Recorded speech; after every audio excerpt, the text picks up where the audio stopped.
Welcome to the Human Experience Podcast, the only podcast designed to fuse your left and right brain hemispheres and feed it the most entertaining and mentally engaging topics on the planet. As we approach our ascent, please make sure your frontal, temporal and occipital lobes are in their full upright position. As you take your seat of consciousness, relax your senses and allow us to take you on a journey. We are the Intimate Strangers. Thank you for listening.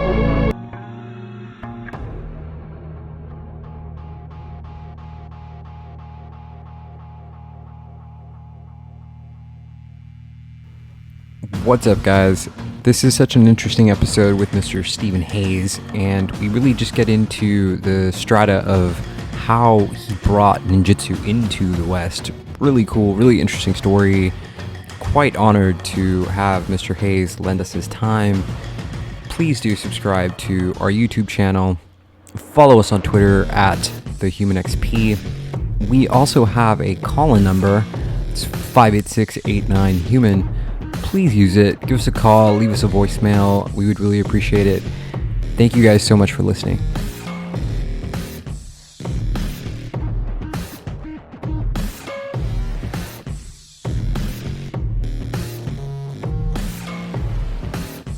The human experience is entering the shadows of Iga as we explore ninjutsu with my guest, Mr. Stephen Hayes. Mr. Hayes, thank you so much for being here, sir. It's an honor.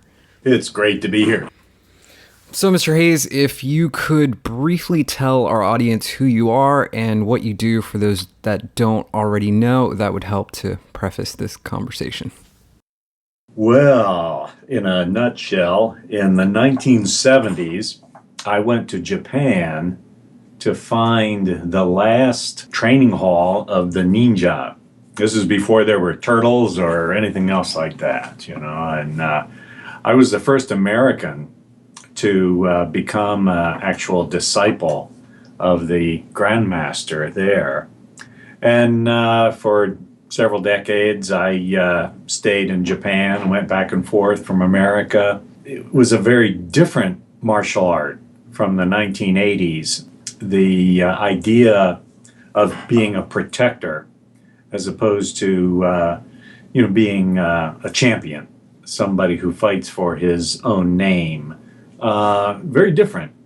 And I developed from mid-1990s a modern version of the ninja fighting art. I call it Toshindo. And I've been promoting that since the mid-1990s. And here we are 20 years later. I was inducted into the Black Belt Hall of Fame in 1985. I'll get the Martial Art Industry Association Lifetime Achievement Award this July. Wrapping up a career here. Very interesting. I'd like to get more into, Black Belt Magazine calls you a legend, one of the most 10 influential martial arts masters alive in the world today. If you could just kind of go into more of your story about how you got to Japan and met Hatsumi Sensei, I think that would be interesting. Well, got to travel back, almost 40 years to a time when Hatsumi Sensei was a relatively young guy in his early 40s. His teacher, Takamatsu Sensei, had just died. Now, Takamatsu was the guy from the 1800s.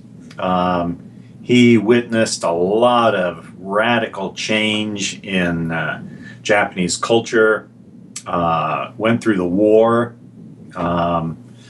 and had found in Hatsumi Sensei a worthy heir. And so he had just finished transmitting all of this ancient cryptic lore and had died in his 80s. I arrived on the scene. There were 15 people training in the dojo at that time. It's kind of funny to think now when you look at thousands and thousands of people around the world involved in this, but there were 15 people, and I was the non-Japanese. And I was amazed that they allowed me to train. They were very welcoming, brought me right into the training hall. Training was brutal, very, very rough, rougher than I was used to. Later, I found out, I was so honored that they would allow me to train with them. Years later, my Japanese wife was talking with one of the Japanese seniors, and she had expressed that I was honored that they had accepted me, and he looks at her and he says, "Oh," he says, "is that what he thought happened?" She said, "What do you mean?" "Oh no, we thought he was a big guy from America. We'd try all the techniques out on him. He'd get sick of us after about a week and want to go back home, and we could continue on with our training. He just never went home." So I was, I guess, supposed to be discouraged, but what I learned there was so different from anything I had encountered in the U.S., and it just steeped my desire. No matter how rough or discouraging it was, I was determined that I was going to learn this. I was going to get this. I was going to be the ninja martial art. Yeah, very, very interesting. In your book, I'm not sure which one, didn't you write to Hatsumi Sensei and there was kind of no reply and you just showed up in Japan? Yeah, this is, way before the internet or emails or anything like that. And I managed to find an address. I just sent a letter to Masaaki Hatsumi in Noda City, and I sent several letters, actually, I think 3. Didn't get any reply. But it just, I was obsessed. I had to do it. And I got there, and they were very welcoming for the, for the reasons I just went into. And I said, "Oh, didn't you get a letter from me?" "Oh, yeah, we got 3 letters from you." And Hatsumi Sensei said he knew you were coming over, so there was no need to reply. Wow. Okay. So I guess I was that obvious in my determination to get it, or he knew psychically that this was going to be an important relationship for the ninja martial art. I'll never know. Yeah, very, very intriguing with that story. Why do you think ninjutsu has survived for so many thousand years? I think it's a couple thousand years. Well, that's a really good question. Obviously, political situations in Japan of the 1500s, the 1600s, no longer exist. This isn't an underground resistance movement. But, modern times there are very different, but equally perplexing, difficult times.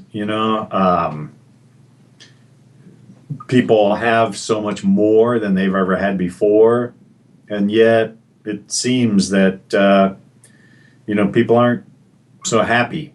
They have plenty of free time, and certainly the internet has allowed people to be in touch with each other, and yet there's a lot of discord And so when we look at what ninjutsu really is, it really is not a martial art as such. That's just one aspect of it. It really is about how to fit in, how to adjust oneself so that we don't make a target out of ourselves.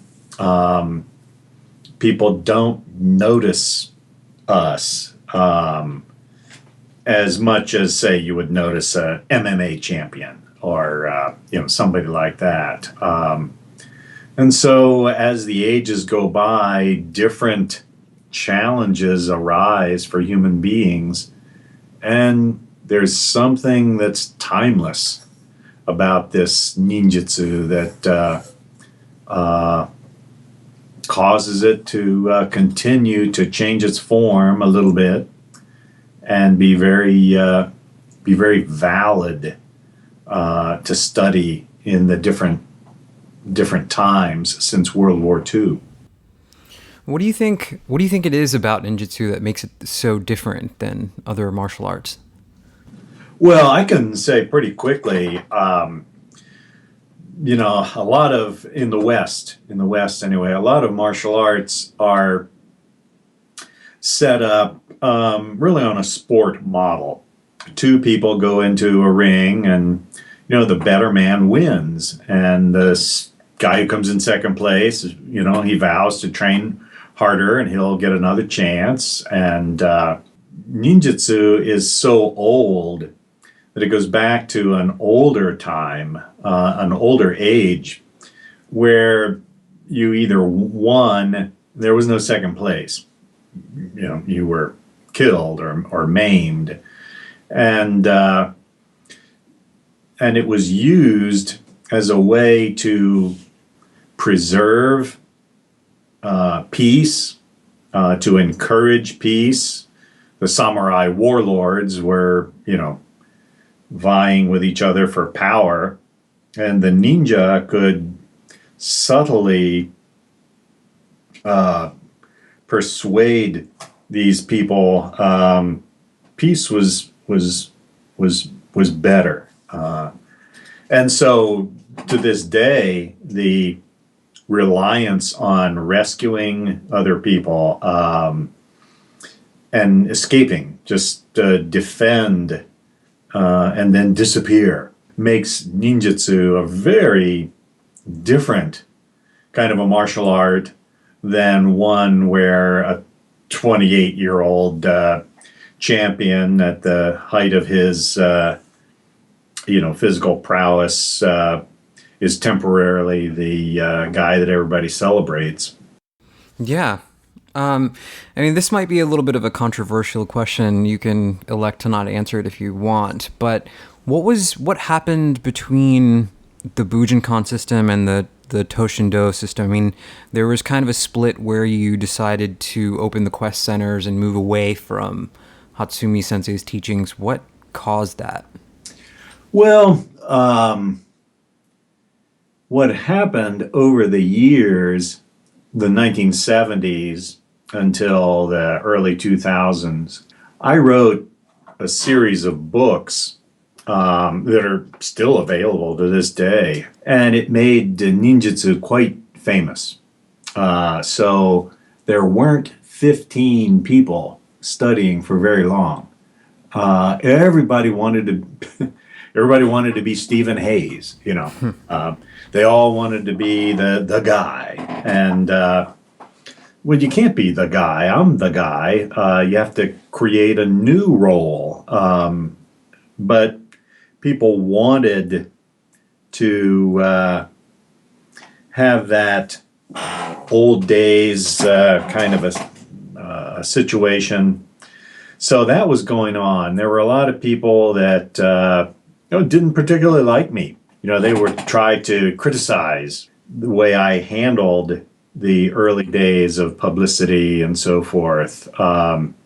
They wanted to be important. So that was one aspect. Another aspect was that Hatsumi Sensei was changing, and he was adjusting the art to fit what Japan was looking for, what Europeans were looking for. It wasn't the same art that I had studied in the 1970s. It became kind of like abstract art. Strange, funny kind of situations. How would you defend against a guy with 2 6-foot bows? Things that would never happen in real life. They were just fun to explore. But I was not ready to go there. I really believed in the way we had trained originally. So finally, there were some individuals that were so obsessed, really, with me and my role. They wanted to cause a little trouble. And so I felt I had gotten my start. I had 30 years of training with Hatsumi Sensei. It was time to take the ninja martial art and really make it appropriate for an American base. Okay. Fair enough. Thank you so much for answering that. What do you think is the most esoteric thing that you've learned about ninjutsu would be in all of your years of training? Well, the way I use the word esoteric, it means something that is not obvious. It could even be explained to somebody, and they're just not going to get it. It's a truth that exists, but without certain experiences, nobody's going to understand that truth. So I would say the most esoteric thing that I've learned is the reality behind why ninjutsu exists, the subtle way in which the training affects, changes a person. And again, I'm going back to my 1970s training that way. You can't stay in this martial art and just get stronger. You have to change as a human being as you're learning these lessons. And the changes were not always easy. Changes were very heartbreaking sometimes. But those were necessary in order to develop a kind of warrior wisdom at the end of the path. Why do you feel like you don't really see any ninjas in combat arenas such as the UFC and other fighting stages. Why do you think that is? Well, the Brazilian Jiu-Jitsu rule book is pages after pages of all of these rules, and EFC, the same thing. You can't attack the groin. You can't attack hinge joints. It's so-called no holds barred, but there is an extremely small window of applicability. And so athletes train how to fit into that window and overcome somebody else. And it's just not what we're interested in doing. I'm 66 years old. What if I had to fight some 28-year-old who has 50 pounds of muscle on me? I still have to win by submitting myself to these rules and attitude. MMA is big business now. I mean, mega big business. And so they play two people against each other, and one steals the other guy's belt, and they're about to get into a fight on the stage. It's all planned big business. This is philosophically at great odds with real ninjutsu, where what we're trying to do is confuse an opponent into not seeing us as an opponent. Can you get into some of the differences between Toshindo and the Bujinkan systems? Well, one of the things that is different is the way that people attack. Bujinkan attacking method is kind of a standard from an old age where people had very short limbs and a long body. Genetically, the Japanese of 300 years ago, 400 years ago.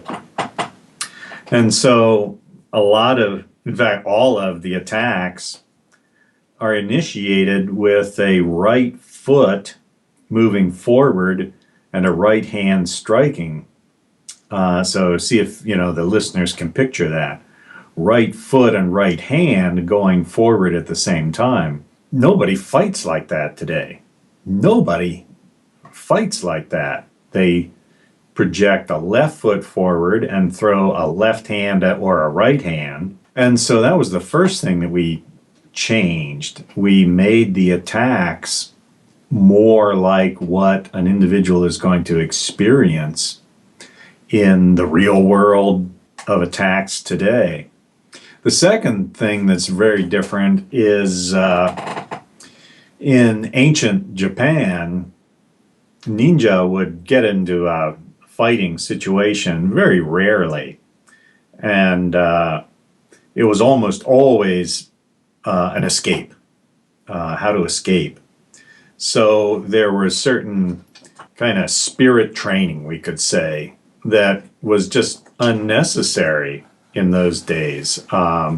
Everybody knew each day you go out, we've got the possibility of a physical run-in.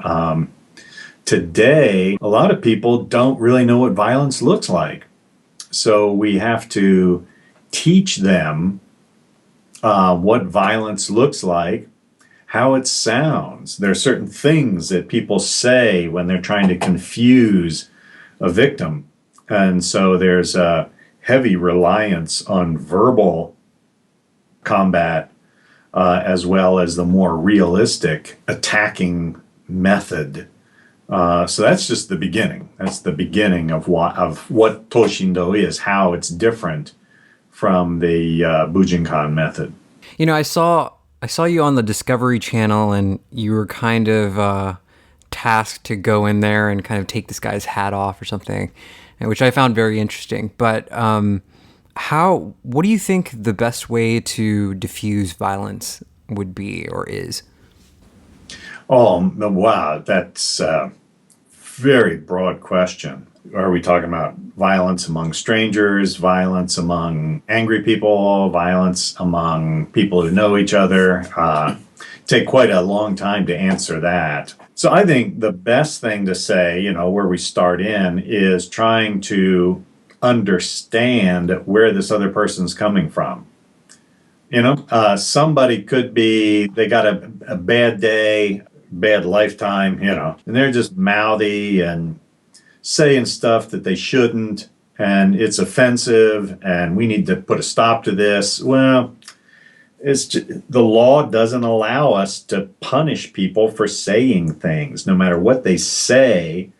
If they're just talking, we can't stop them from talking. That's the way the law is. If a black belt in ninja martial art, Toshindo, were to physically go over and stop somebody from talking, you'd be arrested. And understanding where a person's coming from. So if somebody's, shooting his mouth off, and, I might say something, oh man, you're the third person I've hacked off today. I'm getting in everybody's way. Let me just get out of here. I get in the truck.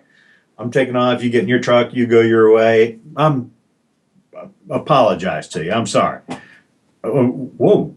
That's kind of a strange way, slightly humorous. Gives the guy a way out. He saved face. My friend knows I just saved that guy's life. And, so that is, I would say, the beginning, understanding where this person's coming from, and then fitting in, allowing ourselves to fit into that exchange. Is there a personal way that you deal with injuries? Because I know that with training, there's usually a lot of kind of wear and tear injuries that come about from that. Well, there's not really that much. We're much safer than basketball. We lose a lot more people to basketball leagues than we do martial arts. I think because it's so dangerous that when people are training, they're totally aware of how far to take something, for themselves, for their training partner.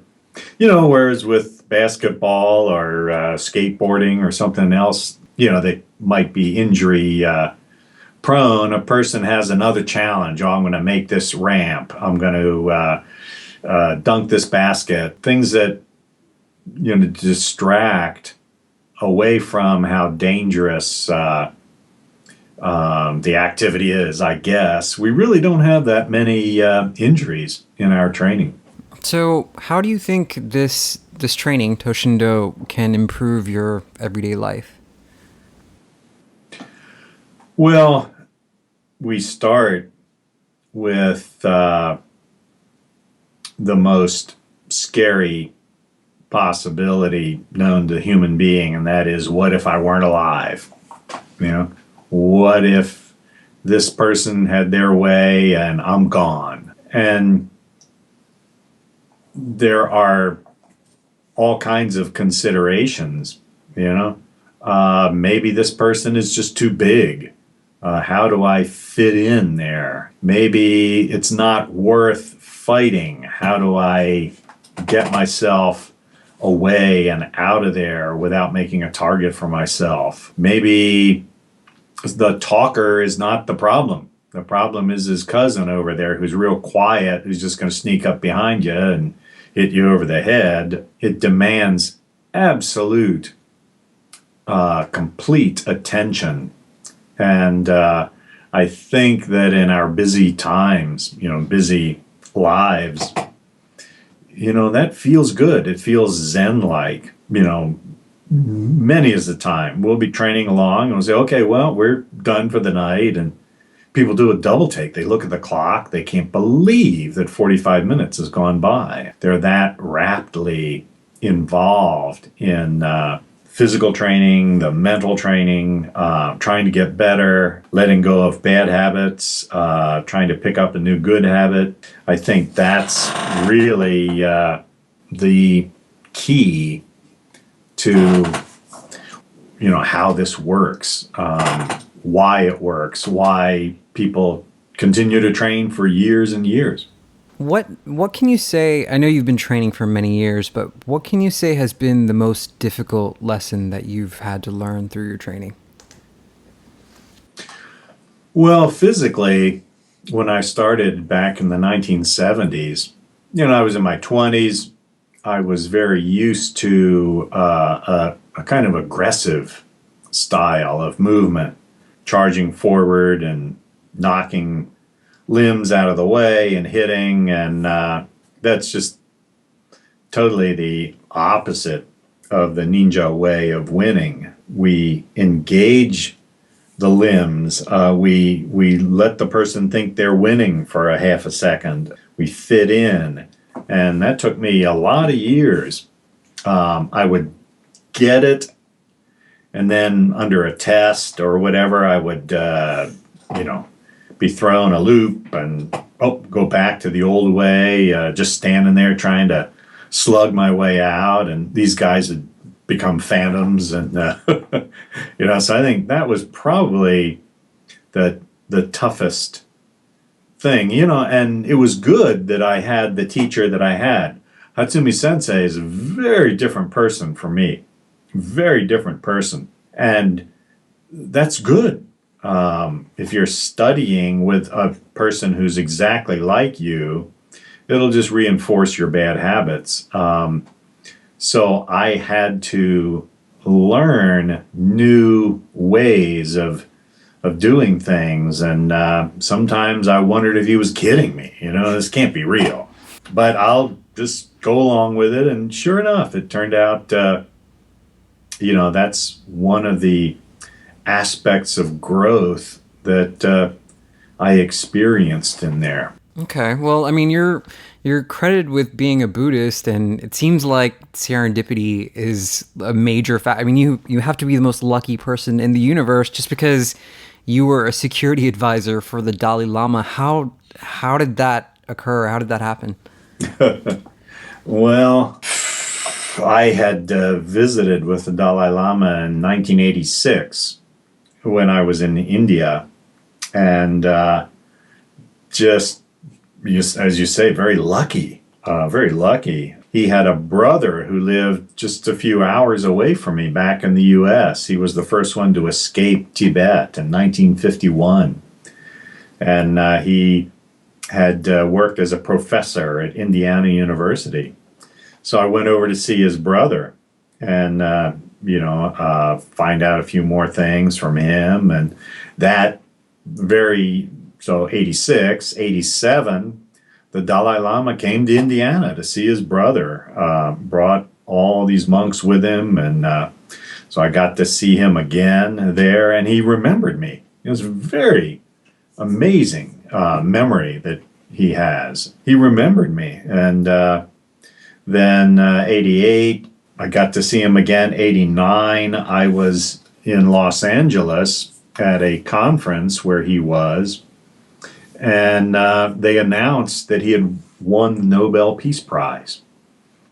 And immediately, the sleepy little California coastal campus just went wild. Reporters and people showing up, people who didn't even, think about the Dalai Lama, take him seriously, suddenly were pouring in. And by then I had gotten to know the Dalai Lama's family and gotten to know his political staff. And so I jumped in and helped them with some security at this little sleepy California university. Was, some old duffer with a time key walking around, they had no security at all, really. And so after that, he was coming to Ohio, and the staff had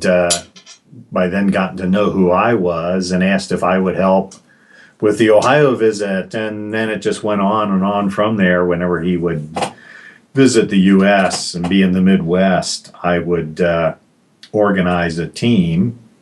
That lasted until 1999, and that's when the federal government got involved. We couldn't keep doing this with volunteer work, and finally talked the federal government into supplying State Department dignitary protection team. And so like 70 guys would show up, and 3 bomb sniffing dogs, and intelligence briefings every morning. And at that point, they were only protecting the Dalai Lama. And there were a lot of people at the events that, needed security. And so I continued as a liaison officer, kind of working with the State Department, and even played the role of MC a couple of times to introduce him to the crowd